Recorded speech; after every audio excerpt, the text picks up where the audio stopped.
नाज़रीन, सखर में SOPs ते अमल न थियण जी शिकायतुनि ते ASP सिटी शहर जो दौरो कयो आहे, जंहिं दौरान ॿिनि दुकानदारनि खे गिरफ्तार कयो वियो। उन हवाले सां वधीक तफ़सील ॾियण जे लाइ असां सां गॾु लाइन ते मौजूद आहे फरीद सोमरो। जी फरीद, तफ़सीलनि खां आगाह कजो।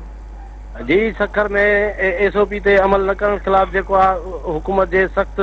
उपान खां पोइ जेको आहे सखर जी जेका पुलिस आहे उहा वापारी तंज़ीमुनि जे अॻवाननि सां गॾु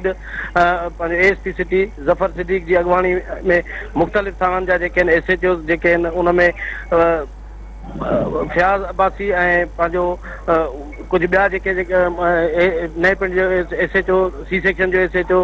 ऐं A सेक्शन जो SHO मुश्ताक जतोई ऐं उन सां गॾु ॿिया जेके पुलिस अमलदार ऐं ताजिर तंज़ीमनि जो जेको आहे सदर हाजी जावेद मेमोन ऐं उन जा अॻवान जेके आहिनि उन मुख़्तलिफ़ जेका बाज़ारनि जी विज़िट कई आहे ऐं उन विज़िट दौरान जेको आहे SOP ते अमल न कंदड़ जेके आहिनि दुकानदारनि खे जेको आहे ॿिनि दुकानदारनि खे जेको आहे पुलिस जेको आहे उनखे खणी करे गिरफ़्तार बि कयो आहे। ऐं उन खां अलावा जेको आहे रोडनि ते जेका